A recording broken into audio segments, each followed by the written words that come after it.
All right, it's 8:30, a little bit after 8:30 on Monday, January 10th. And this is the Monday morning County Supervisors meeting. I'll call this meeting to order. Welcome everybody that's joined us by Zoom, Tammy, Chris Estel, and Pat McVan. We'll start off with acknowledge the minutes from the previous meetings. I'll make a motion to acknowledge minutes from January 3rd and 4th. Second that motion. Okay, I have a motion from Sandquist, a second by Drish. All those in favor say aye. Aye. Aye. All those opposed, same sign. We've approved the board meetings minutes from the 3rd and the 4th of January last week. Let's move on to meet with our county engineer, Mr. Dwayne Hines. Good morning, supervisors and all in attendance. Last week, the road crews got to go out and exercise their snowplow equipment. Between the main snow and then drifting Monday, Tuesday, and Wednesday, it kept them fairly busy. Very few complaints from the public, at least reached our office, and we actually had one gentleman drive in to tell us what a great job Ryan Metz did clearing out the area in front of his house. So Great. Wow. we passed that along to Ryan, and hopefully it won't go to his head, but Excellent. it was That's good to hear. pretty, as far as I know, a fairly safe snow event. Let's see, what else do we, this weekend, we also had to go out Sunday and do some sanding because of the icing. In front of you, I have our updated budget as of the end of December. I highlighted some of the areas that I think are going to change by the end of the year. Our construction is going to be considerably smaller than our construction expense is going to be quite a bit smaller than what we actually have. Construction projects slated through our local funding. But what we will do is probably use half of that and add to our county road rock to improve those roads. Pick some of our more higher traffic areas, put thicker rock on. And what we intend to do with that is, as part of our spring rock project, where we get quotes from the quarries, is ask for wetted rock. So it has moisture to it and a higher percentage of fines to bind together. And so to do that and make that work, we're going to have to do some preliminary work on the roads to rough them up so that the rock holds. And then after we put the rock on, we'll have to compact it, which we don't have a roller for that. So We don't have the old rubber tire roller. you don't want to put a rubber roller on wet rock. Okay, It'll make a mess. Grab it up. Yeah. So I've got Billy in search of a used roller. We'll have a steel drum in the front, treaded tires in the back, which is a very good unit for what we intend to use it for. A lot of maneuverability. Yeah, maneuverability, and also just the ability to compact the stone the way we will want it to be. So hopefully in the next week or so, we'll be able to find something used that's in decent shape and in a reasonable budget. I'll keep you posted as we go. But Okay. so we're going to increase our service maintenance expenditures, and we'll probably be a little over budget on our new equipment.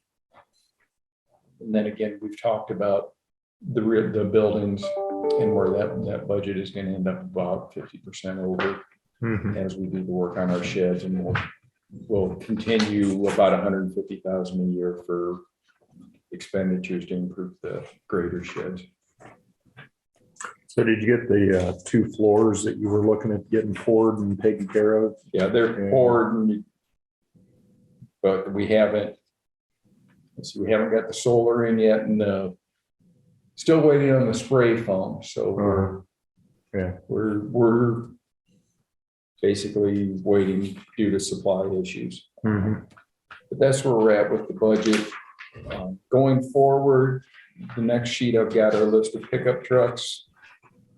We've got a 1995 Suburban with just short of or just over 180,000 miles that I haven't personally experienced this, but the guys tell me that they can start and stop it just like Fred Flintstone did. Oh, Because there's holes in the floors. So we're looking to replace that vehicle with a new F-150 that will replace, So tell me, tell me this. yes. Since right above it, it says spare, Mhm. do we need to replace it? Especially now when it's hard to get things, can it at least wait? Well, it's not anything we're doing right now. Okay. We're just looking forward. It will be part of next year's budget. Mhm. Okay, So we're looking out. so we can talk about it at budget time. Yeah. Okay, Yeah, but No, this is that's good where information. we're looking at doing okay. is.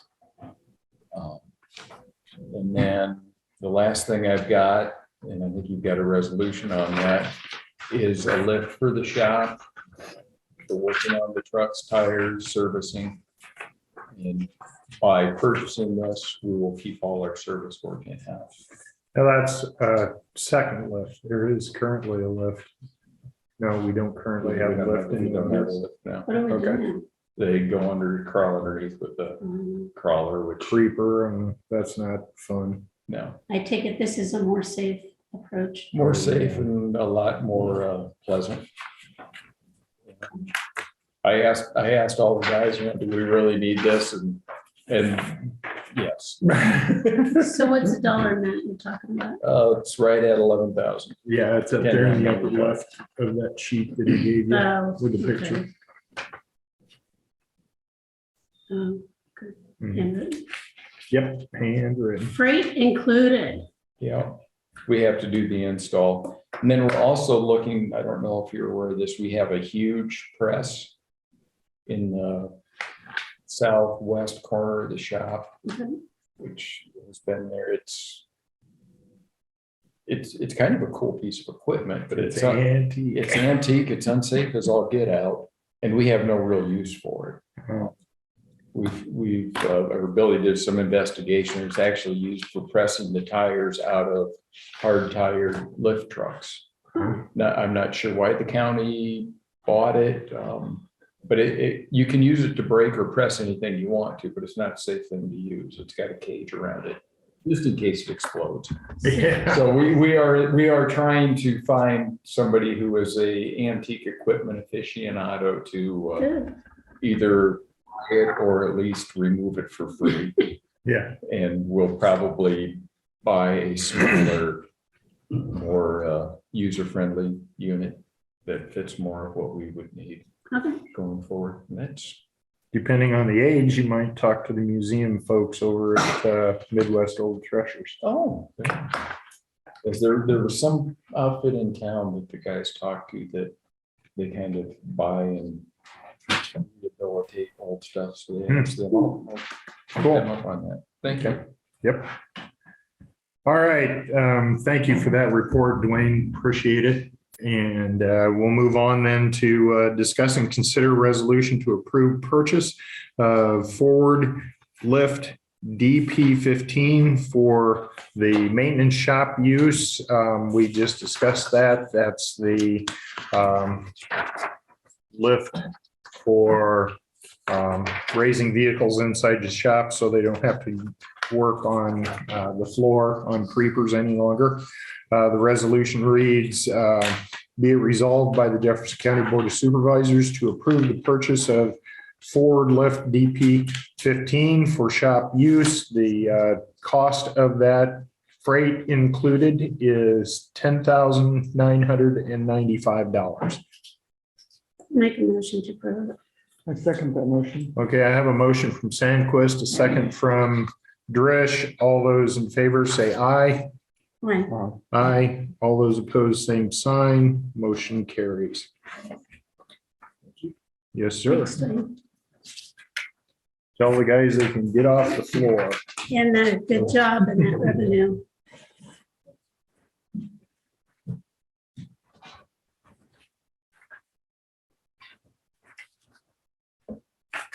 All right.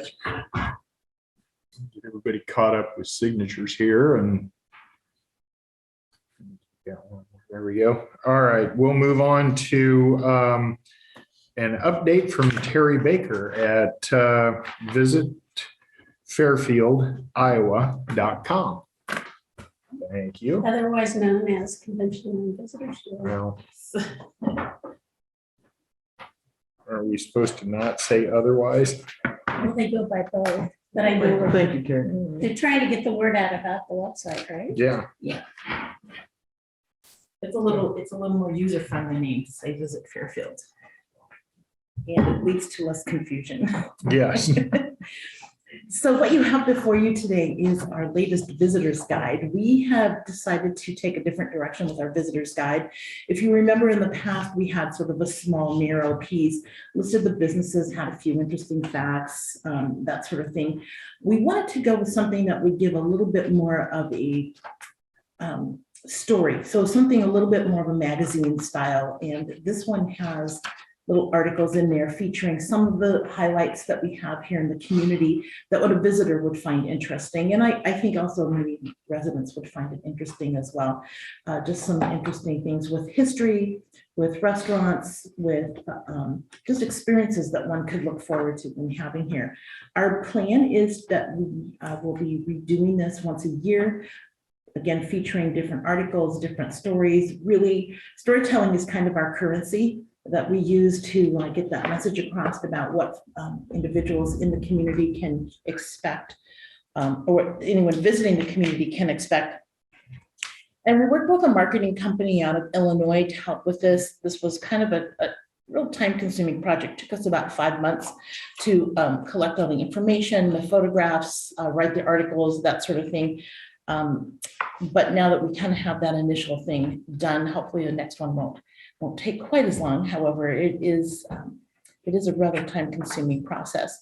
So again, our thing is we want to be sure that we're just getting that message across. We've also been able to use this information to upgrade our website, to upgrade our social media, continue to tell those stories. And I'm really happy when I hear even local residents going, I didn't know that was in Fairfield. I didn't know we had those sort of things. We as residents often get sort of stuck in our daily rut of going to the same places for lunch or that sort of thing. And it really does help to kind of expand that horizon when you see what else is available. Some of the other things that we've been doing this year are we brought in a social media influencer. This was an individual who was from Cincinnati, who was a travel writer and travel blogger. And so she's come into town with her family and has been writing lots of little articles and getting that out to her following on social media, which really brought us a lot of attention throughout the Midwest. We've also done some things with the shops. We've had our Shop and Be Merry event, obviously, and this year we did a new event, Christmas at the Barns, where we partnered with the Barns to try to get a new Christmas event happening, something a little different. We did a St. Nicholas theme and had sort of Christmas at the Barns with the horses and that sort of thing. It's very, very well received. I believe we served, we've calculated we had about 300 children who came through with their families, obviously, really got a lot of attention from that. People really loved it was sort of a more low-key kind of, not overly glamorous and flashy kind of event, and people really appreciated that. Upcoming, we will also be doing Restaurant Week is coming up, so we'll be highlighting, I believe we have about 12 restaurants are participating, so we'll be getting that out. We usually market that within a 60-mile radius, people could drive an hour to go and have something different for a meal. And that's just some of the little things we've got coming up. Good. Thank you, Terry. Thank you. Mhm. Anything else you guys want to know about what we're doing, or? I think you've done a great job keeping everything, all the balls in the air, especially during COVID when it was, I'm sure, a challenging time.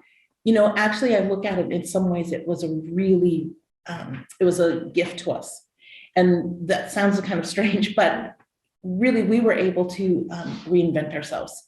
And I think that was really critical as things are changing and evolving, and especially as the consumer is changing and how they're traveling. Right now, we know that according to our research, that people are still wanting to travel. They still like coming to rural areas.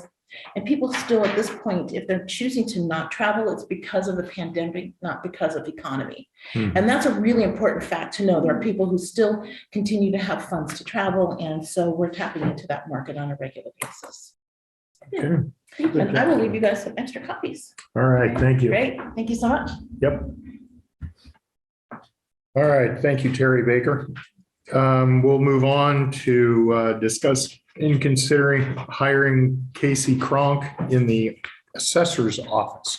Steve Wimmy, please fill us in. So this is so we can get payroll taken care of, so the auditor is able to write a paycheck for a new employee, Casey Kronk.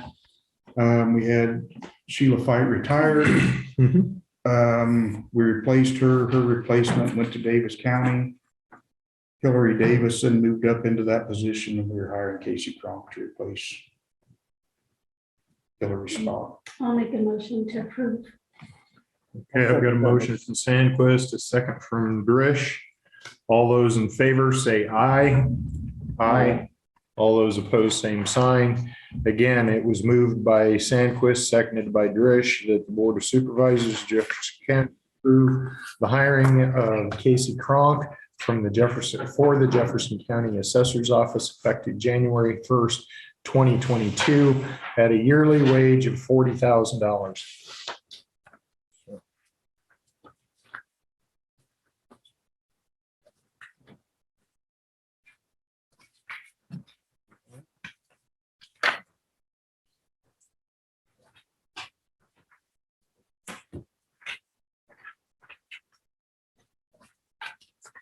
There we go.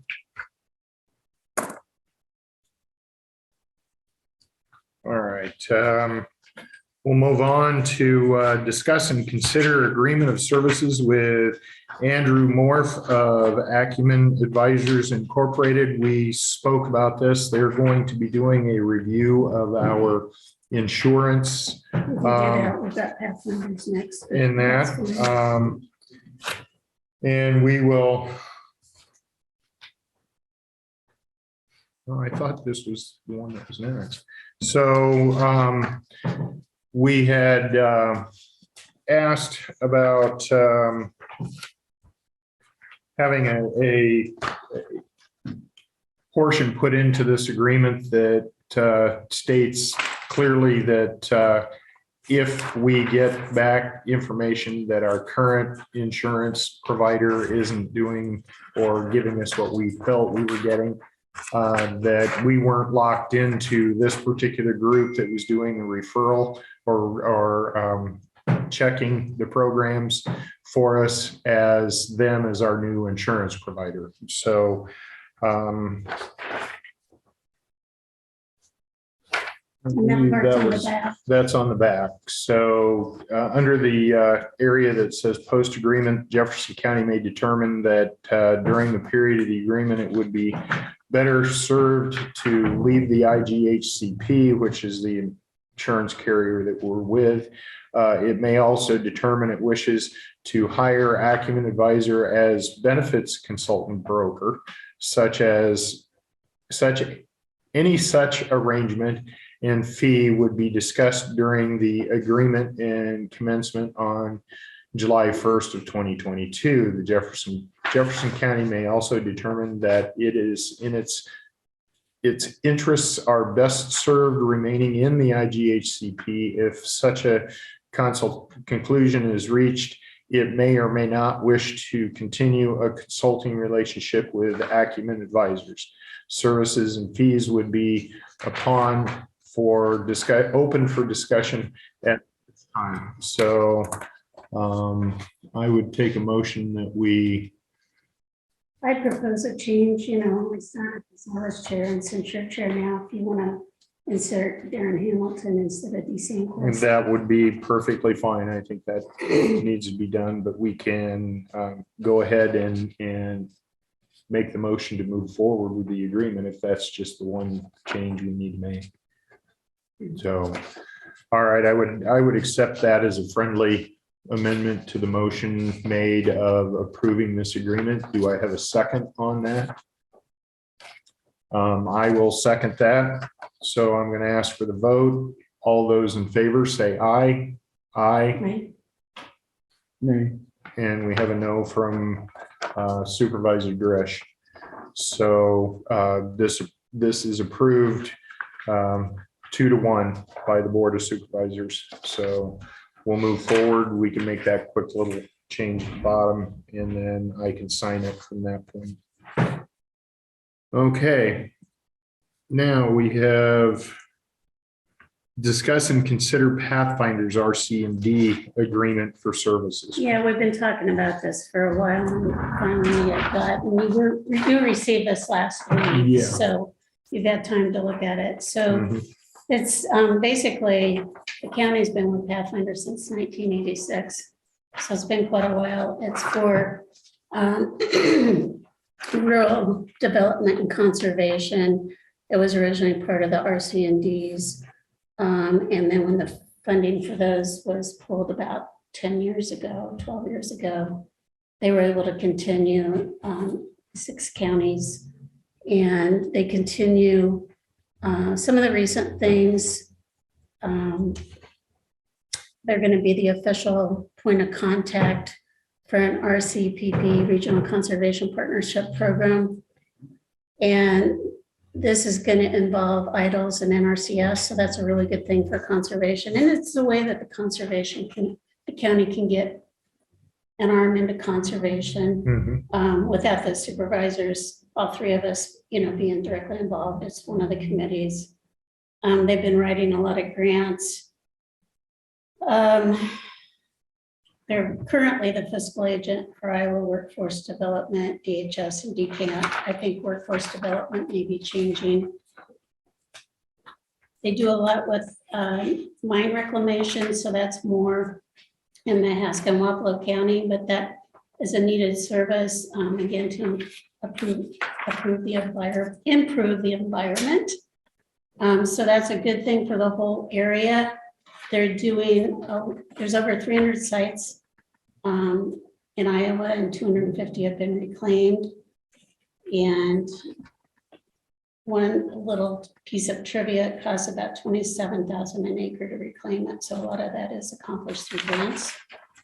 And so restoring the land often means it's soil conditioning and water quality, but it's not going to bring it like to a tillable kind of a land, but at least it's going to help improve some of these mines that are no longer used.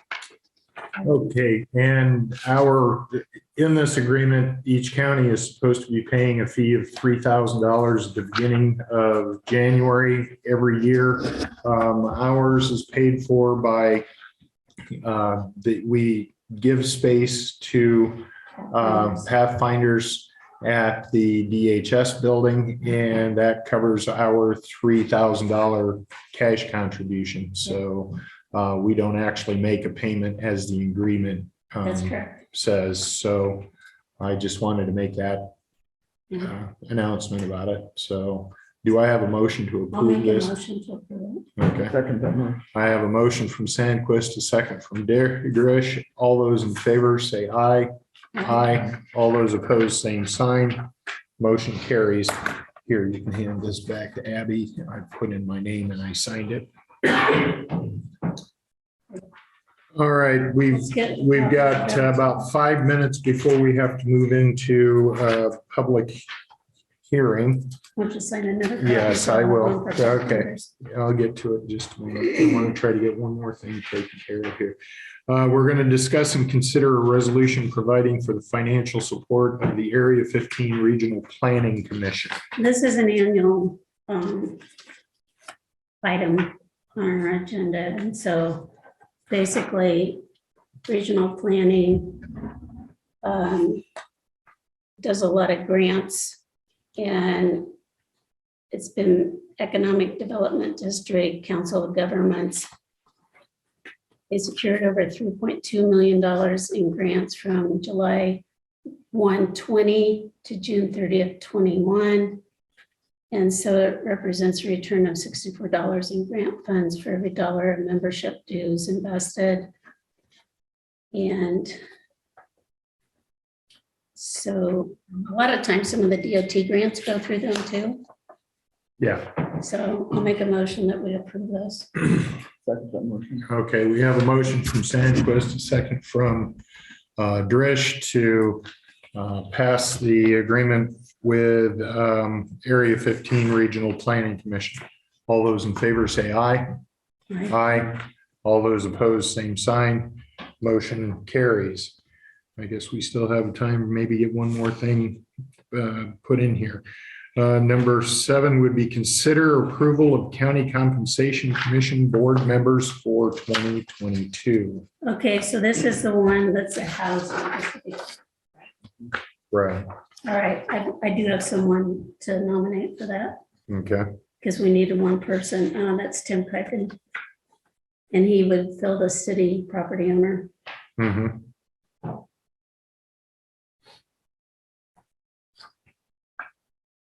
Okay, D has proposed Tim Kiken. Do I have a second on that? I have a second from Drish.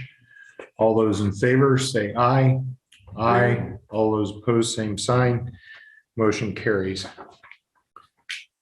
You also have to approve the commission as a whole. Okay, so we've been told that we need to approve the commission as whole. We have several different sections in that commission. I don't have that. Here it is. We have groups made up of property or owner operated agricultural property. We have city properties in owners.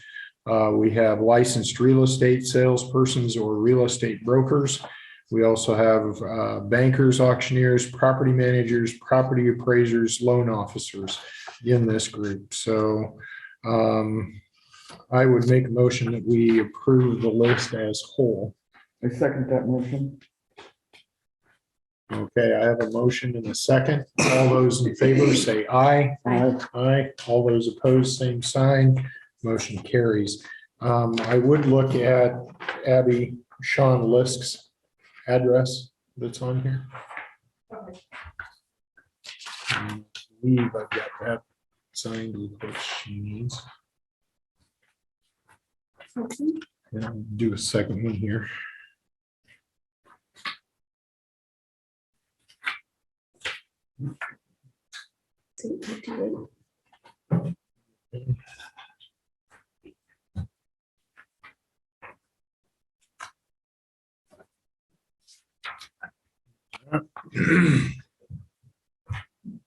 All right, we've only got 2 more minutes here, so we'll just wait and have our public hearing at 10 a.m. for public health orientation. Or, excuse me, sorry. Public hearing on redistricting. Public hearing on voting precincts ordinance.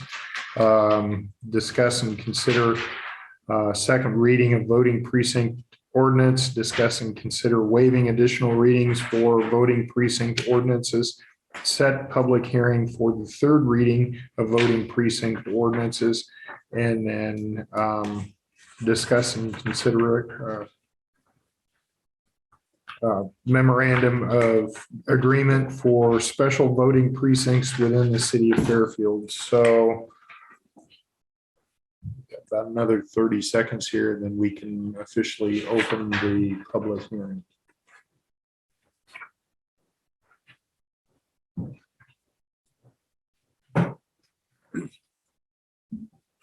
Yeah, well, You guys be coming back to the other agenda items after? yes, we will return to the other agenda items after this. So. All right, I will call this public hearing open for public hearing on redistricting. So let's talk about first public hearing, or no, Motion to open. motion to open public hearing. I have that from Sandquist, Second. second from Drish. All those in favor say aye. Aye. All those opposed, same sign. Okay, so the first item will be discuss public hearing on voting precinct ordinance. Have you had any comments from anyone? Dee, Susie? I have a comment myself. From myself. I still find it wrong that we are not being equitable with, or at least trying to be, with the number of people that live in those said precincts. I know they have to do it with the city. And if I look at this, how it's broken down, the lowest one was Buchanan at 669, Walnut Penn at 661, where Center Cedar Round Prairie is 2,315, which is, makes it double what anybody else is, and I just think that is wrong. What would you propose differently? I would propose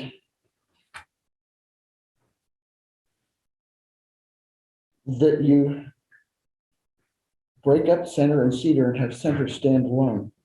And to be able to do that, you should combine Walnut, Penn, and Buchanan. Just my thoughts.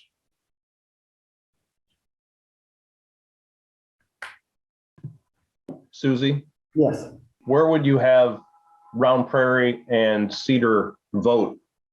There's not a precinct location for an extra. nor is there one in Buchanan.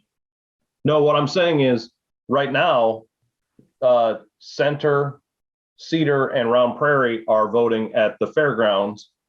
And I mean, if this passes, that's where they're gonna be voting, not. right, but if your proposal goes, then Center is at the fairgrounds. Des Moines Liberty is in Libertyville. Buchanan goes up to Pleasant Plain to vote. We do not have another voting location. Well, I suppose you could let them go to the Methodist Church where Buchanan votes now, if you're going to move them to Cedar Center, or not, I mean, to Walnut Penn. Okay. I just think the population should be at least similar. Not going from 661 for Walnut Penn to 2,315 for Cedar Center Round Prairie. I only have 1982 first. I got these from the US Census. So I'll forward you what I got. But that's still quite a stretch still, yeah. And I we can get it some complaints about that. Whatever, now's our chance to be fair. My opinion. What would it take to get voting location arranged and set up in time for that? We have to have this passed by the 15th, correct? Which is 5 days away. Yeah.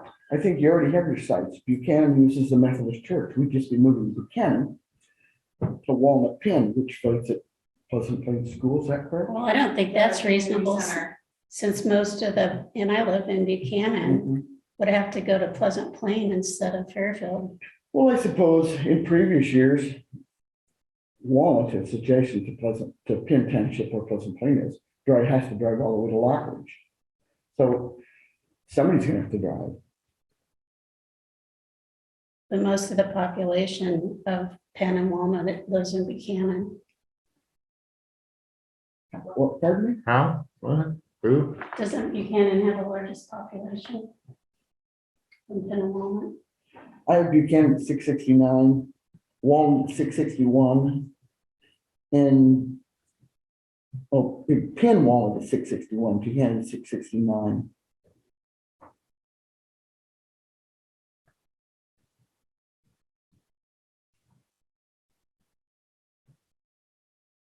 It's up to you guys. I just want to be fair. This is a decision that's going to affect the next 10 years. So.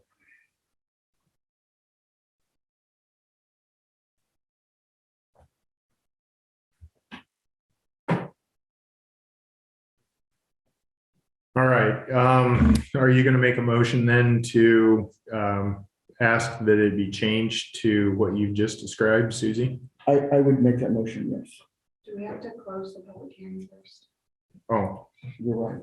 that's right, we do. Motion to close. Okay, I have a motion from Sandquist to close the public hearing. Second. Second from Grish. All those in favor of closing the public hearing, say aye. Aye. All those opposed, same sign. Motion carries. Now, I do have a motion on the floor from Supervisor Drish to approve changes as she's recommended to the voting precincts in Jefferson So- County. You want Walnut and Walnut, Penn, and Buchanan. Pleasant Plain, Buchanan,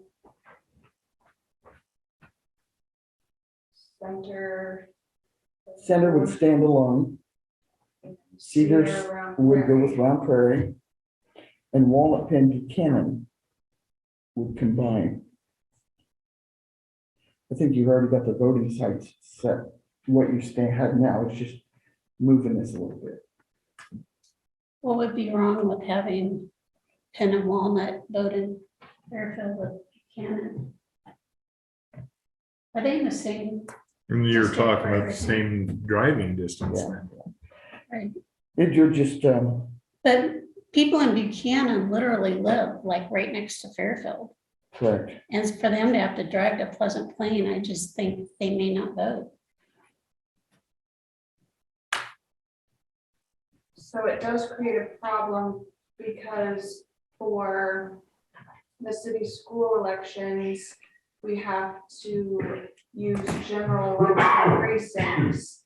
And you have a city, Pleasant Plain. I don't, that's just something to consider. How do you think that would affect it? I don't know. Tell us more about that. I know that we have that complaint from the people that live in Vedic City because their general polling place is the fairgrounds, and they want to vote in their city election in their city. Like it used to be, but we can't do that. So it would be the same for the people in Pleasant Plain. If what happened? You make them try to vote.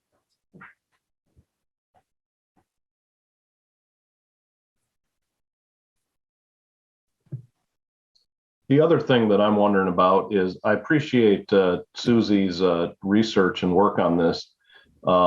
In terms of having what I would call more, well, what she says, fair numbers in the precincts, that's less significant when we don't have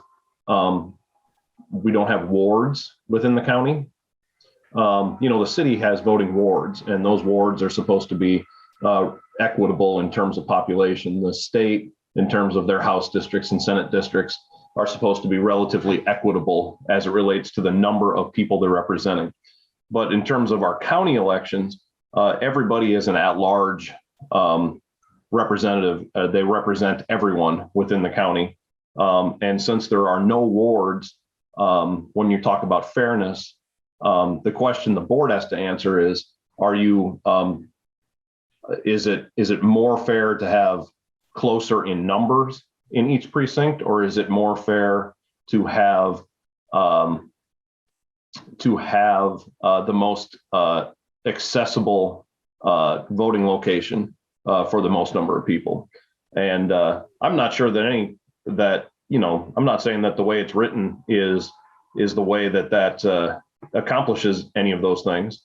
I know that, like I said, Abby and I worked pretty hard to get that together, Abby in particular. But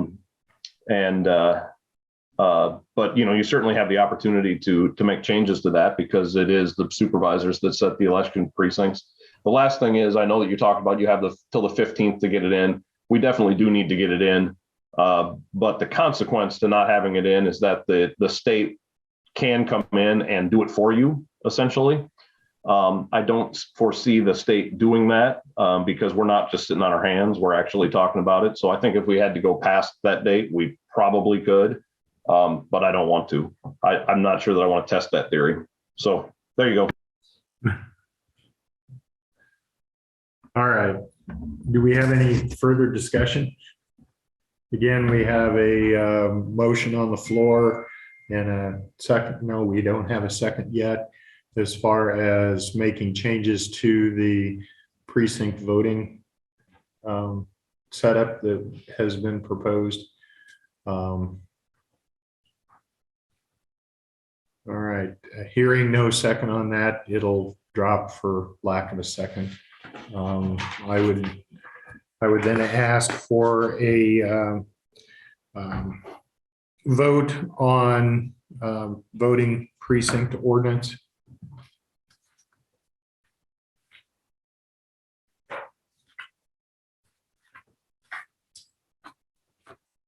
Okay, I'll make a motion that we accept it as recommended to the board. I'll make second on that. Okay, I've got a motion and a second. All those in favor say aye. Aye. All those opposed, same sign. And I have an opposed from Drish, so the vote passes 2-1 to accept this resolution on the public, on the voting precinct ordinance. I am also going to now move that we discuss and consider waiving additional readings. This was only the second reading of 3 that you must have for a ordinance to pass. Normally you would have a 3rd reading of this ordinance, but with the time constraints of January 15th coming up on us this week, I would make a motion that we suspend the rules and move this from the 2nd through the 3rd and final reading. Second. Okay, I have a motion and a second in order to move this from the 2nd through the 3rd and final reading. Any discussion on that? Hearing none. All those in favor say aye. Aye. All those opposed, same sign. Motion from Drish, or vote from Drish to not accept it. So the vote passes 2-1, Sandquist and Hamilton with Drish opposing. Okay, so we've waived the final reading. I would move that we vote that this is the final reading of ordinance for voting precinct changes. I need a second. Second. Okay, all those in favor say aye. Aye. And we have a vote 2-1 against. Drish has voted nay on this. So, all right, we need to then number 10 here, discuss and consider more memorandum. I cannot read today for some reason. Memorandum of agreement for special voting precincts within the city of Fairfield. Okay. This agreement is, whereas Jefferson County is required to draw election precincts pursuant to Code Chapter 49, and whereas Jefferson County must pass a new voting precinct ordinance following the 2020 census, and whereas this new ordinance must address all census blocks within unincorporated Center Township that are embedded within the city of Fairfield or are otherwise not contiguous with the rest of Center Township in violation of 49.3 parent 2 parent C of state code, and whereas it is necessary to assign each non-contiguous piece to the Fairfield precinct that surrounds it, and the Jefferson County Board of Supervisors and the City Council the Fairfield City Council have the authority to enter into such an agreement pursuant to Code Section 49.6. Now therefore be it agreed between the Jefferson County Board of Supervisors and the Fairfield City Council that any and all registered voters who live in the following areas, unincorporated Center Township, shall vote in city wards designated. And then we have 6 different designations, all registered voters living within census blocks number 2004, an area east of B Street, north of Zimmerman Boulevard, extended south of Large Street, and west of Pleasant Plain or Pleasant Lake shall vote in Fairfield's 2nd Ward. All registered voters living in census block number 2010 and number 2011. The 2 small access areas on east side of Pleasant Lake not currently accessed by any road shall vote in Fairfield's 2nd Ward. All registered voters living in census block number 2005, the area within Pleasant Lake shall vote in Fairfield's 2nd Ward. All registered voters living in census block number 2021, 3000 and 3002 West Burlington Street in Fairfield shall vote in Fairfield's 3rd Ward. All registered voters living in parcel number 0626384001, a small island located south of West Jefferson Street, east of South 17th Street, west of South 16th Street, and north of West Madison Avenue. And parcel number 0626384006, a small island located south of West Madison Avenue, east of South 17th Street, west of South 16th Street, and north of West Jackson Avenue, shall vote in Fairfield's 3rd Ward. Finally, all registered voters living in census block number 2044, any and all even numbered addresses between 1600 and 1698 South Main Street in Fairfield shall vote in Fairfield's 5th Ward. This agreement is signed on this day of January 2022. So do I have a motion to approve this agreement to combine Center Township and Fairfield City voting precincts? Motion to approve. To combine Center Township and Fairfield, you're removing some people from Center Township and the city? So, those people, because they live in that area of the city, it creates, like it says, these islands. So there are island people that vote in the city boards, but they get a Center Township ballot. Okay.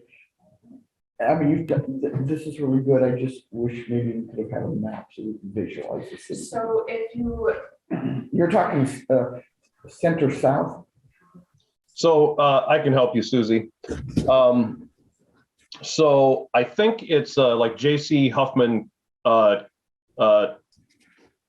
business out on Highway 34. Mm-hmm. That piece of property is has not been annexed into the city of Fairfield. Right. And so it is a Center Township location. But by law, in order to vote in the Center Township precinct, it has to be contiguous to other Center Township. It is not. It is completely surrounded by the city of Fairfield. And so you have to make these special provisions for it. And that's just because they are not incorporated in the city, is that correct? Correct. Correct. And it's the same thing for all of these quote unquote islands. The other one, there's another one south on Highway 1 before you get to Casey's. Mm-hmm. in that 1600 block. I think it's the kind of the two-story green building. And then back behind there, that is completely surrounded by city. There are 2 parcels in the west end that those people who owned those parcels did not want to be annexed when that portion was annexed, and so the city did not do it. So those 2 parcels are islands. And then there's a section up by Pleasant Lake, right by the Buchanan Township line, where the city has annexed on 3 sides, but the 4th side is the township line between Center Township and Buchanan. Because Center and Buchanan are in different house districts, that section is not contiguous with any other townships that vote in all of the same precincts. So that also creates an island. Altogether, there's only 5 voters. I believe there's 3 in 5th Ward and 2 in 3rd Ward. So it's not a big change. No, and this is, we've had to do this. I've had to do this in every ordinance that I've written. This agreement is the same agreement. We actually lost an island this time because of, I can't even tell you why. I think maybe Center and Liberty are in the same all the same Senate and House districts. And so that eliminated an island because of, I don't remember, but we lost one.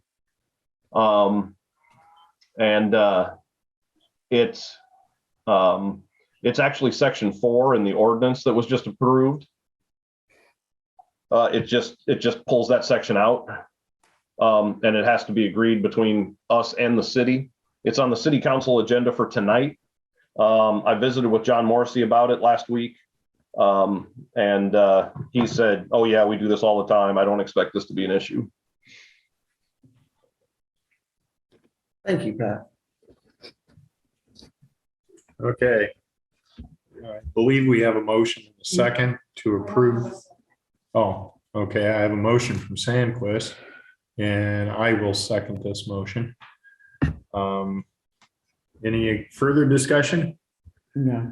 Okay, all of those in favor of this motion, say aye. Aye. Aye.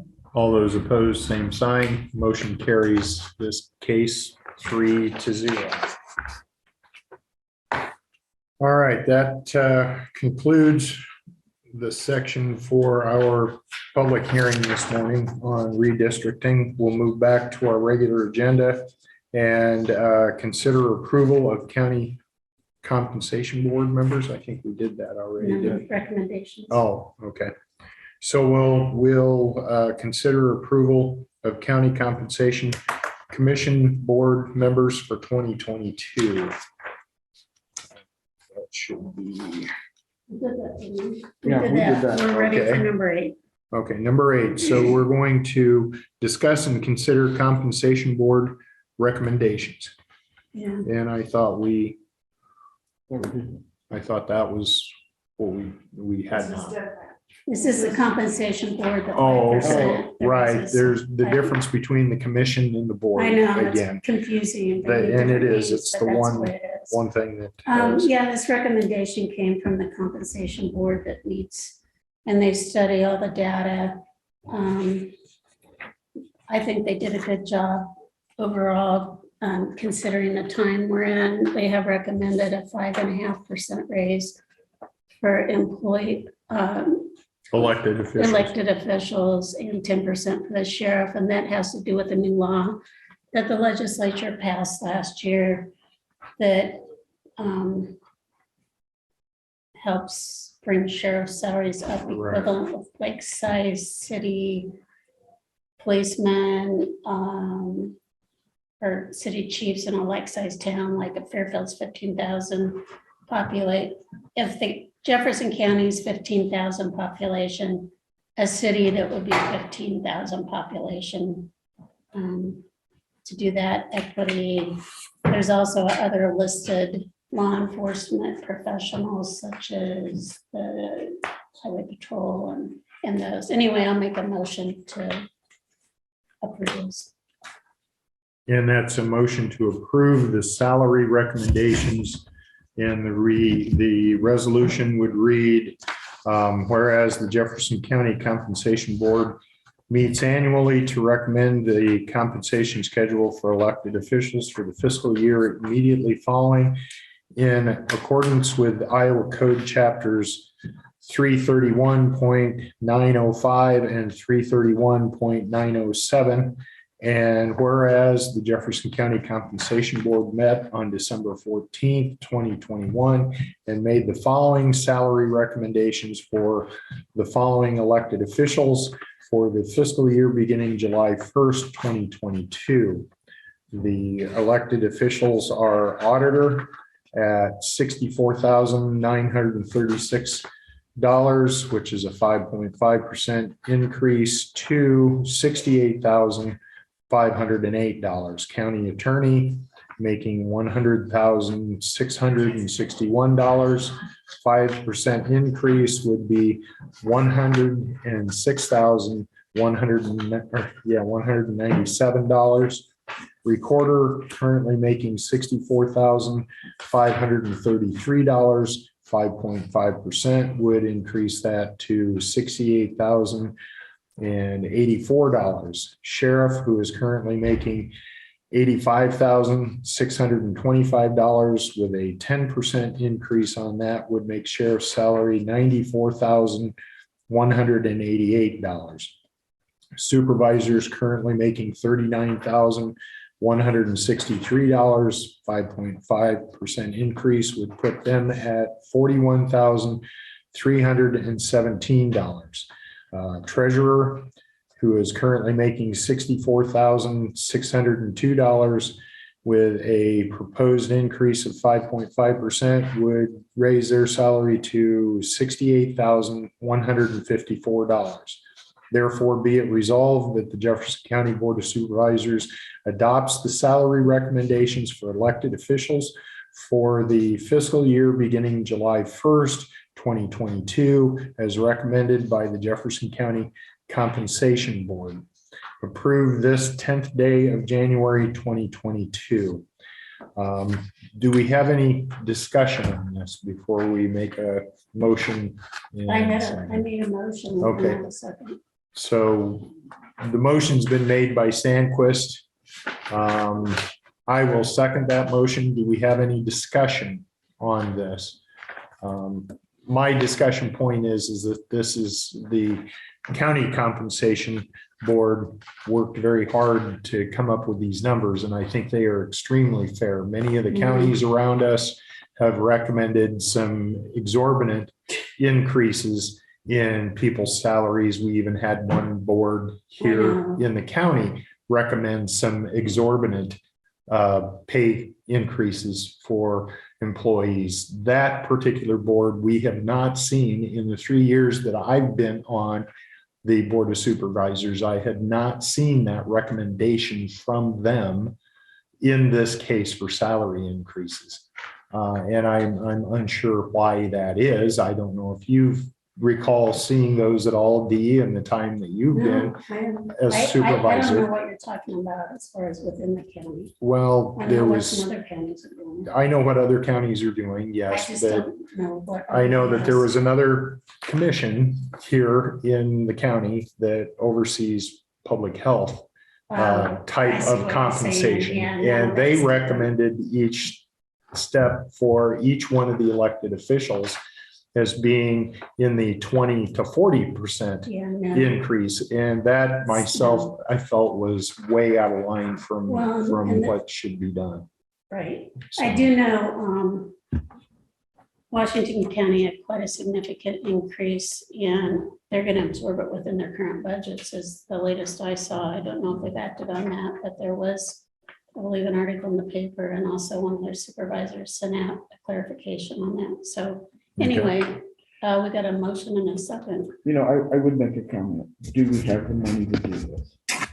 Well, that's where we're going to have to find it when we do our budget. That's right. That's, So we're going to Well, need just- department heads for sure. If we approve this, we're gonna have to, I hope not adjust people's budgets. Yeah, Yeah. each department head will have to adjust their budgets accordingly. And so far, they've all turned in their preliminary budgets and have included at least a 5% increase, I believe.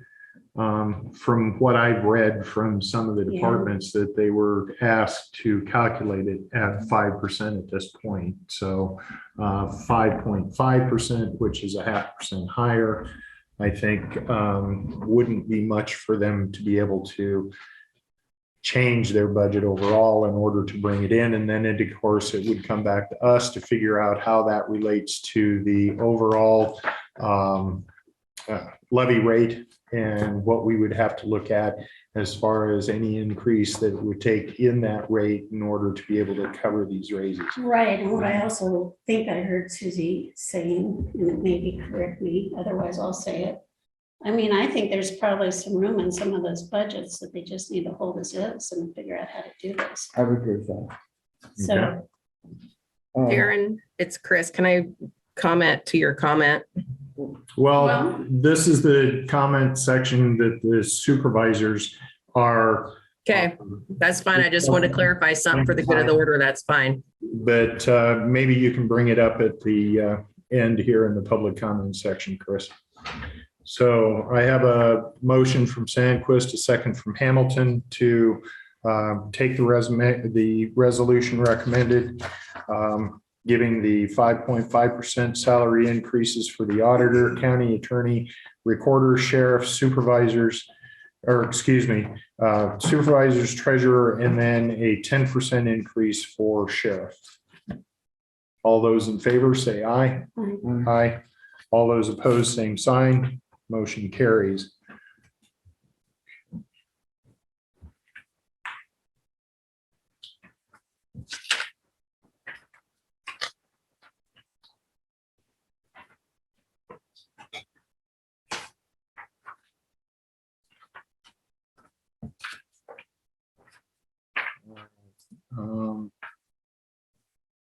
Next, we will have an update on recent OCIO broadband grants. yeah, this just came out, what, Thursday or So, Friday? Yeah. we did. And so I just wanted to talk about it, which is why I put it on the agenda. And so it's exciting news that, you know, that a month or two ago, we talked with 5 different providers who were applying, and all but one got one, and one's kind of like on the next, I forget the term, but a possibility, but not funded now. So farmers and merchant, and we don't know. I contacted, I was able to connect with, I believe, 3 of them. I talked with farmers and merchants. It looks like it's pretty much what they had told us where it's going to be, and we have a map on that. They received $1,291,671, and $671. And these are the numbers I pulled off, so they might not be exact if I transpose some numbers, but let's just say it's all good. And it's on the OCIO website, the official version. Farmers telephone out in the Libertyville area, 301,200. NATEL, which is Jefferson, Henry, 500, 300 application. And that's again for the 2 counties, $2,251,650. Windstream, Jefferson County, $1,028,694. I didn't say that right, but $1,028,694. It's in the water. Yeah, it's tongue-tied Monday. And then Lisco was the one that didn't receive it yet, but it's kind of in the next layer. If I find money, it looked like, those are my words, not the official words.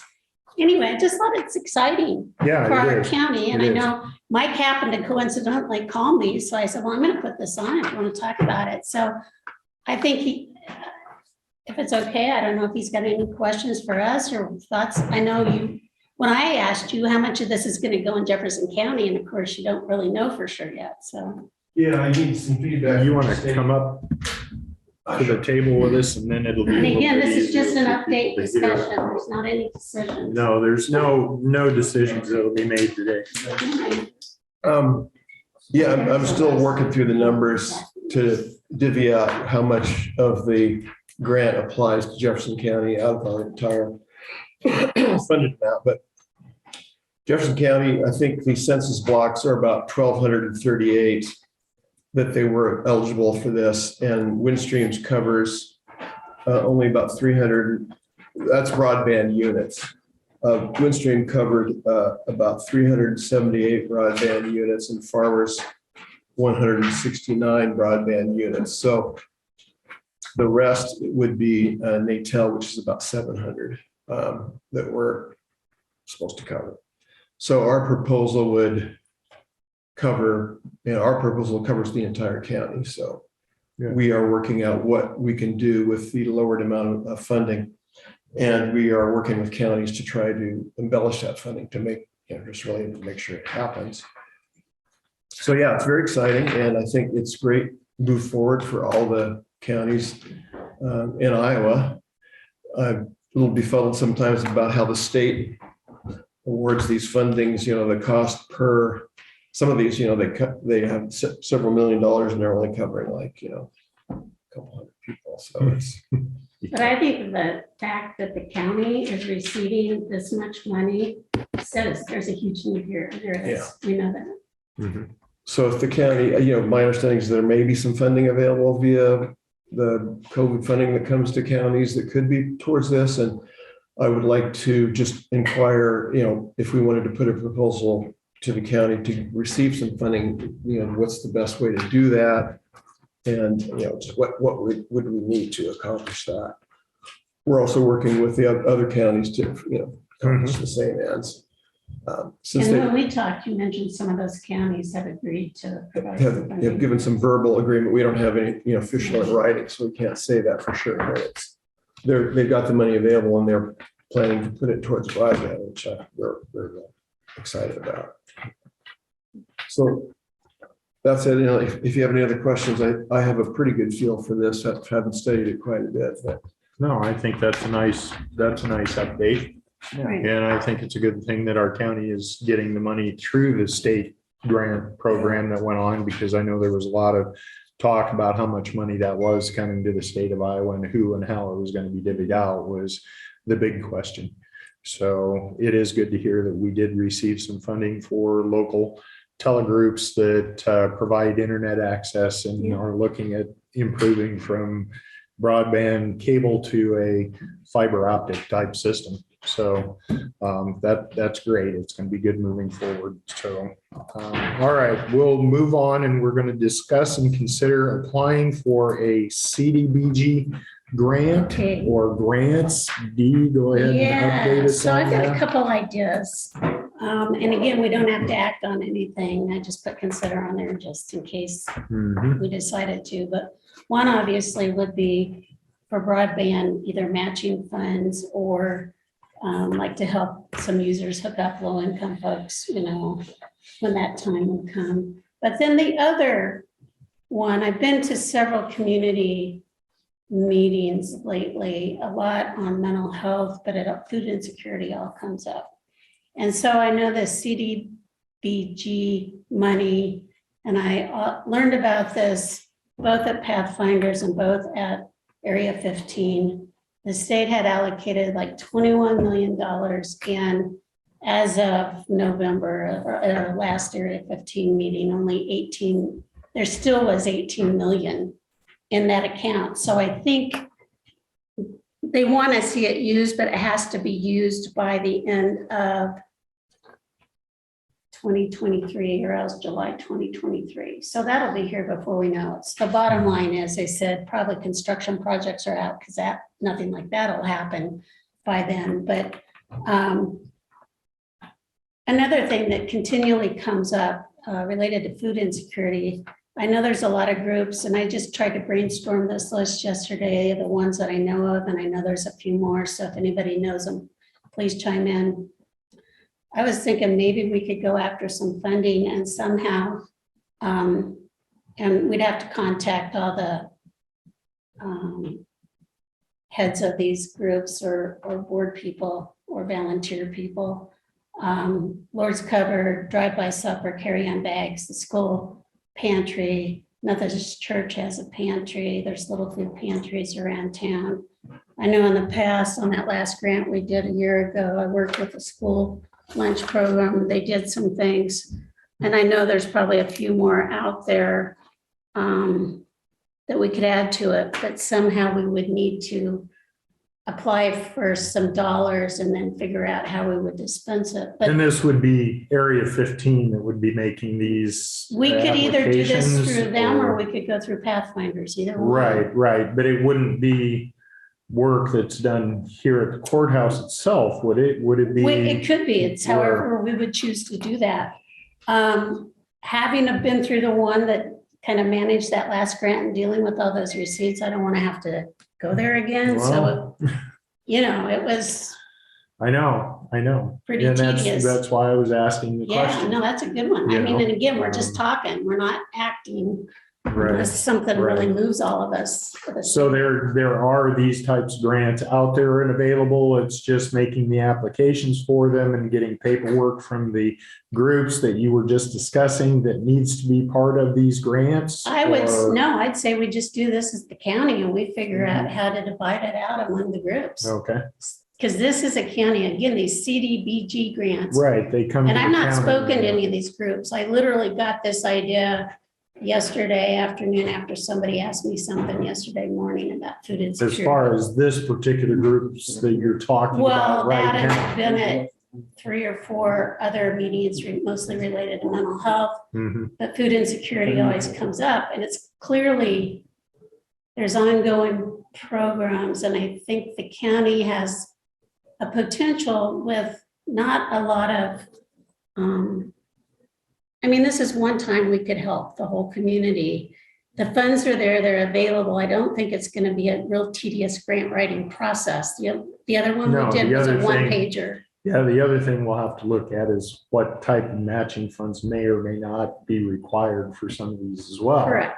And we'll have to figure out whether we have the dollars to do that. If there is a 10 or 20% grant match that needs to come from an agency, and that can be as little as $1,000 or it could be $20,000. Yeah, no, that's So we need to keep those kind of things into consideration. I'll as find well. that out. But I just wanted to bring that up and let you think about it because I just think we have the system in place. And for those of you who were here when we did that system, it was pretty tedious. In order to receive CDBG grant funds, the county had to pass and implement. And thank you, Pat McAvan, for all your help with that because he really helped write a lot of them. Because we had some drafts, but we had to make them that are county. But there were a lot of policies just because it's federal dollars that didn't go to the state that we had to pass. And so we have this system in place because the county had never received CDBG grant funding before. So it just seems like this is something we could do. And if anybody out there has any ideas on how we distribute it, contact me. Nothing's a done deal. It's a concept right now. And it just seems like it's money that's available and definitely food insecurity would fit the criteria. Okay, so nothing further on that, no action being taken. We'll move on to make committee reports. I had a meeting with the DCAT last Tuesday. And the overall atmosphere indicates that they do have some different pots of money available or some money to switch around for various things. I know at one point somebody brought up the resource officer in schools. And we were told that there may be some money available for that. So how do we find out more about that? Tammy's gonna see, Okay. talk to Tammy. Okay. The other. Oh, the safety meeting, I brought up the issue with the extension cord, plug-in extension cord. And And safety or the safety, space heaters? yes, but I didn't want to say that. I was. No. Basically, several folks I've been told just sent me a flyer. Joe Vance and some folks, a flyer. Right, Posted right. on the courthouse. Okay. Chris, are you on here? Could you comment on that a little bit? Yes, Joe Vens from the insurance carrier provided a little flyer on proper use of equipment that you don't usually use, you know, how to plug things in, et cetera. So everybody should have a copy of that. I can send it out again today, and Shannon or Abby can maybe send it out to everybody. I know there's no process within the county to check electrical plugs on small pieces of equipment like little heaters, little fans, those kinds of things. I know in the private sector, a lot of times those things are checked with maintenance departments and they're tagged appropriately. So that was discussed at the safety committee meeting as well. So I'll send that out so everybody has a copy of it. It's a great one pager. We don't want to start a fire from a little misuse of extension cord, or we have small heaters here at the health department too, but they're plugged in directly into the outlet in the wall. And then they're unplugged every night when we leave the building. Good. Yeah, we try to follow our own safety recommendations. That's a An bonus. important thing. We don't want to burn down the building that the fire department's in. That would not look good. That would not be a good PR move. No. So safety committee meeting lasted about 45 minutes and it went well. We had a good turnout. So I was pleased with that for the first meeting of the year. Okay. Yes, we even had a set of twins there. Chris and I had Stockton Jackson. I see. Yes, we did. Yes, we So, did. All right. Did you have any other committee reports, No, Susan? no. B? Okay, I had a CVB, which hadn't met in person for going on almost 2 years, so that was pretty exciting. So we did learn about this new visitor's guide. We had a service agency on Friday, and we have a to-do list after that. So one of the things that we need to follow up from that, or we're gonna need to get the current salary and benefit information from the dispatchers. So I don't know, do you want to do that? You want me to do that? Current salary. Because our And- follow-up is to okay. come up with I will. our proposals. I So we will need to know what they're talk making to- now. I will talk to Aaron. And I'll and talk see. to our HR person to see about, he already said we could slot them in wherever, but we need to find out where they are. So maybe we need one of their handbooks, employee Yep. handbooks. Yep. Then the other thing we need to come up with is the equipment costs, which we need input from the sheriff on that one. For like this next year, especially, you know, you've given us verbally in presentations, some of the, like the water and all that stuff. Capital We need a improvement projects for one-pager the next summary year. of that we Yeah. can get in the budget for next year, and then like a 3 to 5 year, what you have coming up. Which, yes, I had designated a couple concrete areas that need replaced. Right. Fixed. Over the years, we replaced certain sections. It doesn't, all three don't have to occur at the same No. time. So Which we can just kind spread of, that out. The filtration system had to be completed. It was just completed Friday. well, Good. then we need costs on that just to show, and the things related to dispatch particularly. So line out anything that's like, whether it's computer equipment, software, phone equipment, anything that you buy for that service. Okay. Because we really need to have that so we can talk about it. And then the other thing they wanted to see was standard operating procedures, and it's kind of like getting the cart before the horse, because it's not like we're gonna have a manual of that sitting around. It'd be helpful again to get what they have currently and look at it and see if it fits, but they were wanting that for the next meeting, but that seems like a big ask in my opinion. So, Well, and we'll be having that We'll work do session. our Did you best update to- the agenda on that? yes, I Yeah, did. so we did update the agenda, so we Right. have a work session on it.